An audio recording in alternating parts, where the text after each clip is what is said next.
সঙ্গে 4 মাস ধরে একটা প্রক্রিয়া চলেছে ভোটার তালিকার স্পেশাল ইন্টেন্সিভ রিভিশন, অর্থাৎ কারা কারা ভোট দিতে পারবেন, কারা কারা ভোট দিতে পারবেন না। ভোটার তালিকার ঝাড়াই বাছাই, আজ প্রথম তালিকা বেরোচ্ছে এসআইআর এর। প্রথম তালিকা বেরিয়েছে, সেই প্রথম তালিকা কি থাকছে? আমার সঙ্গে সোমরাজ রয়েছে সরাসরি। সোমরাজ, তালিকা থেকে নাম বাদ, ভোটার তালিকায় নাম থাকবে না, এরকম হচ্ছে না। অর্থাৎ 3টি ক্যাটাগরি থাকছে। যার ভোট দেওয়ার যোগ্যতা নেই তার নামও রাখা থাকছে, যার ভোট দেওয়ার যোগ্যতা নিয়ে সন্দেহ থাকছে তার নামও থাকছে, যিনি বৈধ ভোটার তার নামও থাকছে। কিভাবে রয়েছে এই তালিকায় নাম?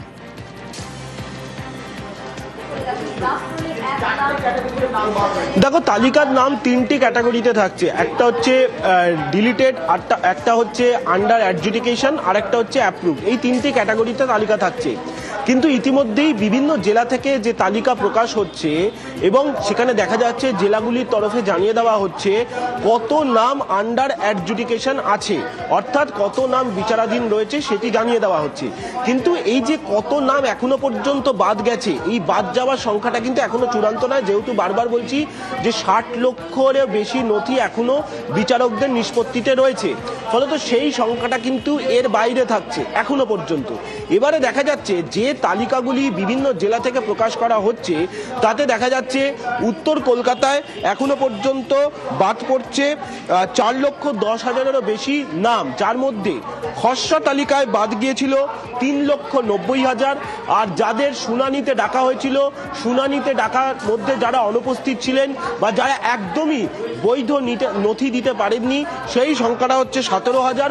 অর্থাৎ 4,07,000-এরও বেশি নাম উত্তর কলকাতায় এখনো পর্যন্ত বাদ পড়েছে। পাশাপাশি বাঁকুড়া জেলায় বাদ পড়লো 1,35,000। তার মধ্যে দেখা যাচ্ছে 1,32,000 যেটি খসড়া তালিকায় বাদ পড়েছিল, আর যাদেরকে শুনানিতে ডাকা হয়েছিল তাদের মধ্যে যারা অনুপস্থিত ছিলেন বা যারা একদমই কোনো নথি দিতে পারেননি, সেই সংখ্যাটা 3,000-এর সামান্য বেশি। অর্থাৎ এই 1,35,000-এর বেশি নাম বাদ পড়ল। পাশাপাশি নদিয়া জেলার পরিসংখ্যানে তোমার কাছে আসি। নদিয়া জেলায় দেখা যাচ্ছে খসড়া তালিকায় বাদ পড়েছিল 2,16,000-এর নাম, আর এবারে শুনানি পর্বে যারা অনুপস্থিত থাকলেন বা যারা একদমই বৈধ নথি দিতে পারেননি, সেই সংখ্যাটা 50,000-এর বেশি, যাদেরকে ডিলিটেড বলা হচ্ছে। এই সংখ্যাটা দাঁড়ালো প্রায় 2,70,000-এরও বেশি নদিয়া জেলা থেকে যে পরিসংখ্যানটা এসে পৌঁছাচ্ছে।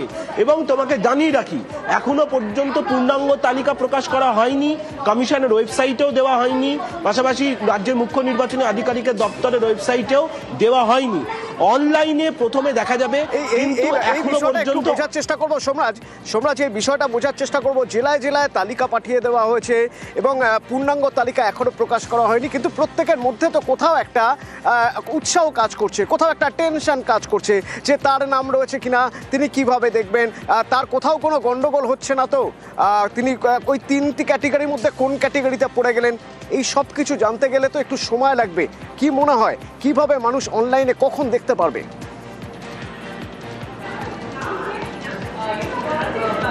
দেখো, যেটা কমিশনের আধিকারিকরা জানাচ্ছেন, আর কিছুক্ষণের মধ্যেই অনলাইনে এই দেখা যাবে একজন ভোটার তার এপিক নম্বর দিয়ে তিনি দেখতে পাবেন যে তার নাম কোন ক্যাটাগরিতে রয়েছে, অর্থাৎ যে 3টি ক্যাটাগরিতে নির্বাচন কমিশন ভাগ করেছে তালিকা, তার মধ্যে কোন ক্যাটাগরিতে রয়েছে তিনি সেটা দেখতে পাবেন।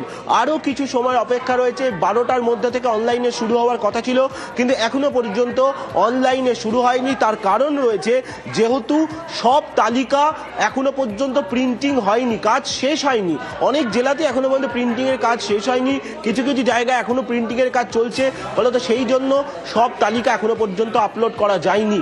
তাই সেই তালিকা আপলোড না হলে অনলাইনে ভোটাররা তথ্য দেখতে পাবেন না, ফলত আর কিছুটা সময় লাগবে। কিন্তু কমিশন বলছে দুপুর 2টোর মধ্যে পূর্ণাঙ্গ তালিকা তারা প্রকাশ করে দেবেন। কিন্তু বুথ ভিত্তিক তালিকা টাঙানো হয়েছে এবং প্রত্যেকটি রাজনৈতিক দলকে জেলায় জেলায় এই তালিকা দিয়ে দেওয়া হয়েছে। তাদের জেলার বিধানসভা বুথ ধরে ধরে এটার কমপ্লায়েন্স রিপোর্ট নির্বাচন কমিশনকে 3টের মধ্যে দিতে হবে বিভিন্ন জেলার জেলাশাসকদের।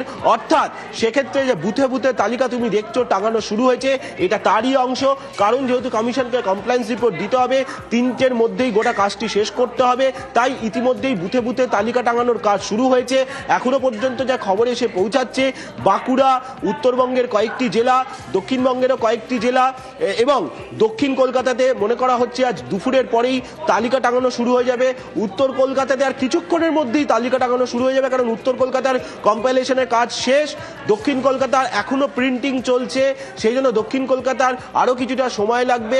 দক্ষিণ কলকাতার ডিস্ট্রিক্ট ইলেকশন অফিসার যেটা আমাদের জানালেন যে তারা মনে করছেন একটু বিকেল হয়ে যেতে পারে তালিকা টাঙাতে টাঙাতে, কিন্তু তাদের যে তালিকা অর্থাৎ যে বুথে ছাপানোর কাজ হয়ে গেছে সেগুলির তালিকা টাঙাতে শুরু করে দেওয়া হবে দক্ষিণ কলকাতায়। অর্থাৎ কলকাতার নিরিখে যদি বলা যায় উত্তর কলকাতায় আর কিছুক্ষণের মধ্যেই শুরু করে দেওয়া হবে, আর দক্ষিণ কলকাতায় আরও কিছুটা সময় লাগবে। কিন্তু উত্তর কলকাতায় যেহেতু কম্পাইলেশন হয়ে গেছে কাজ, সেজন্য উত্তর তুমি বলছিলে যে নাম বাদ কারো যাচ্ছে না।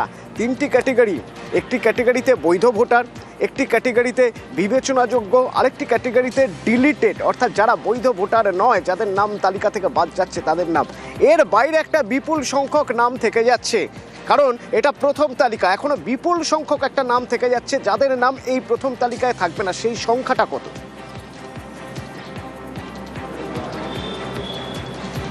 দেখো, 7,08,00,000 ভোটারের নাম এই তালিকাতেই থাকছে, কিন্তু সেটা তিনটি ক্যাটাগরিতে ভাগ করা থাকছে: অ্যাপ্রুভড, আন্ডার অ্যাডজুডিকেশন এবং ডিলিটেড। এই তিনটি ক্যাটাগরিতেই 7,08,00,000-এরও বেশি ভোটারের নাম থাকছে। এবারে যেটা প্রশ্ন হচ্ছে, এই তিনটি ক্যাটাগরির মধ্যে কোন ক্যাটাগরিতে কোন ভোটারের নাম থাকছে সেটাই পূর্ণাঙ্গ তালিকা প্রকাশ করে জানিয়ে দেওয়া হবে। সেই তালিকাটাই দুপুর 2টোর পরে প্রকাশ করা হবে নির্বাচন কমিশনের তরফে। ফলত সব ভোটারের নামই, অর্থাৎ খসড়া তালিকা প্রকাশের পর যে সংখ্যাটা বাকি থেকেছে 7,08,00,000, এই 7,08,00,000-এরই নাম তালিকায় প্রকাশ করা হবে। কারোরই নাম এই তালিকা থেকে বাদ যাবে না। আর এই যে 60 লক্ষেরও বেশি ভোটারের যে অভিযোগের যে নিষ্পত্তি জুডিশিয়াল অফিসাররা করবেন, সেক্ষেত্রে কোন কোন ভোটারের নথি জুডিশিয়াল অফিসারদের নিষ্পত্তিতে রয়েছে, বিবেচনায় রয়েছে, সেই তালিকাও কিন্তু কমিশনের তরফে প্রকাশ করা হবে, নাম ধরে ধরে প্রকাশ করে দেওয়া হবে। অর্থাৎ সেখানে স্পষ্টভাবে জানিয়ে দেবে কমিশন যে কোন ভোটার কোন ক্যাটাগরিতে থাকছে, এবং যদি জুডিশিয়াল অফিসারদের নিষ্পত্তির মধ্যে থাকে সেটাও কমিশনের তরফে স্পষ্টভাবে জানিয়ে দেবে। অর্থাৎ এটা নয় যে এই 3 ক্যাটাগরির বাইরে আর কোনো নাম থাকবে, আর কোনো নাম থাকবে না। এই 3 ক্যাটাগরিতেই 7,08,00,000 ভোটারের নাম থাকবে।